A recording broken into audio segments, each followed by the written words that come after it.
my YouTube channel. It's awesome you guys can tune in. So here we are. What we're doing is we are investigating the mystery of Creddy Pool.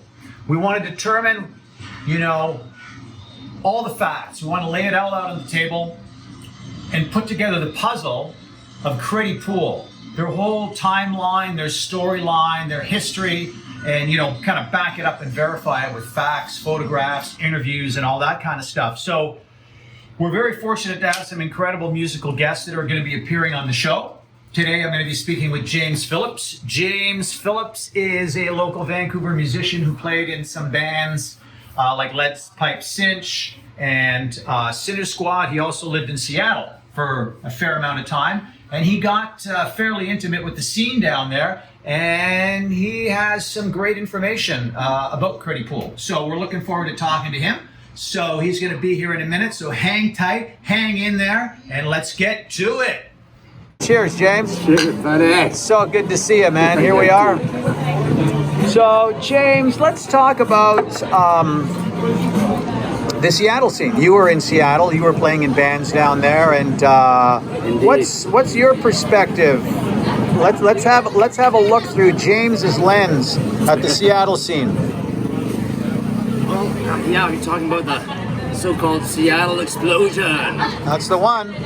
Yeah, man, they were literally just they were giving record deals out to anybody. I mean, it was madness. There was a million bands, and everybody had a record deal. Was it just like unknown local bands, or could you see like some of the the bands that kind of exploded, like the big four, as it were, right? Nirvana, Alice in Chains, Pearl Jam, and Soundgarden. I mean, did those guys still play clubs at that point, or were they already too well known and famous? Well, that's where they got their start, right? I mean, I saw those bands, those ones you mentioned, and played with some of them, and when they were, nobody knew who they were, so they were playing small clubs like everybody else was, and that's where they got their start.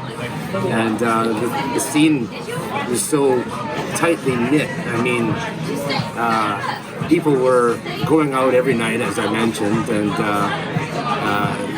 speaking to one another about what band they saw the night before, for instance. And so, word would get out about this band, and so, well, that's okay, you can see them because they're going to be playing this venue this time next week or whatever, right? And you could be making money too. The independent bands made money playing live because people went to go see them, so people paid money to see these bands. I knew lots of bands who were making a living touring their original music live, selling their swag and getting paid at gigs. At the end of the night, the band would have $500 or something like that, split it up, that was plenty of money back then. I mean, you could live off it, and then get in your tour bus, head off to the next town in Washington. You could just continually keep touring around Pacific Northwest, making money as a musician, playing your independent original music. It was a thing of fantasy these days. Well, all the bands, if you think about it, out of the big four, only one survived so far. Right? Pearl Jam survived. Oh, I see, yeah. Right? I never heard Chris that. Cornell. The big four. He's gone. Chris Cornell's gone. Nirvana, they're gone. Sure enough. And Alice in Chains, Lane is gone. I mean, that's pretty tragic. If you take for that example, the big four from Seattle, like the super bands that put Seattle on the map, and three of them have all met, ill fates. Yep. It's kind of bizarre. I don't know. You think that's par for the course of Seattle? Is there a Seattle curse? Is that what happened? Well, come on. I mean, if you look at examine the lyrics of these bands that you mentioned, they were on a par for a course of disaster that they were setting for themselves, basically. I mean, if you look at Lane's lyrics, all he talked about was his inevitable death.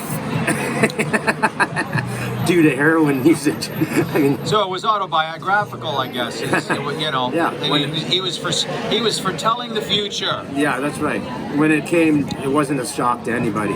It was sad, of course, but he turned up blue in his apartment. Been there for a week. Somebody knocked on the door and, woo, what's going on in here? Kind of funky. Yeah. To say the least, right? R.I.P. Yeah. Seattle is a scene that was well documented, right? You know, you can Google the Seattle scene, and it's all there. Everything's there. You can find any band or any information of any of the gigs or any of the stuff.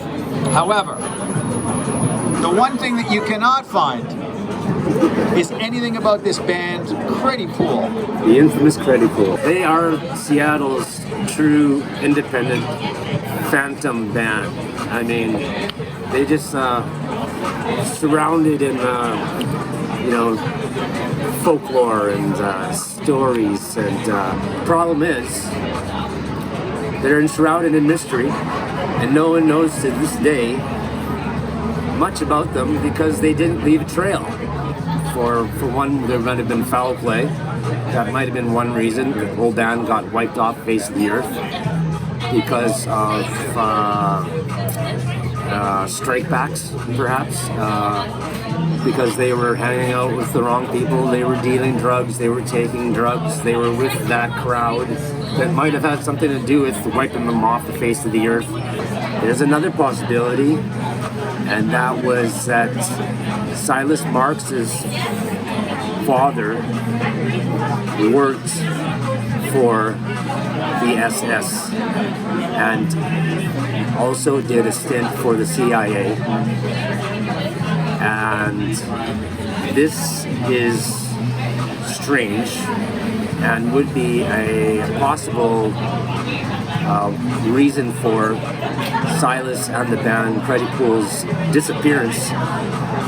You know, maybe a knew too much kind of thing. And then there's also the witness protection program theory. The whole band went into witness protection in order to avoid retaliation for the alleged killing of Cruz guy who turned up blue in a dumpster on Rachel Street in downtown Seattle in 1991, I think.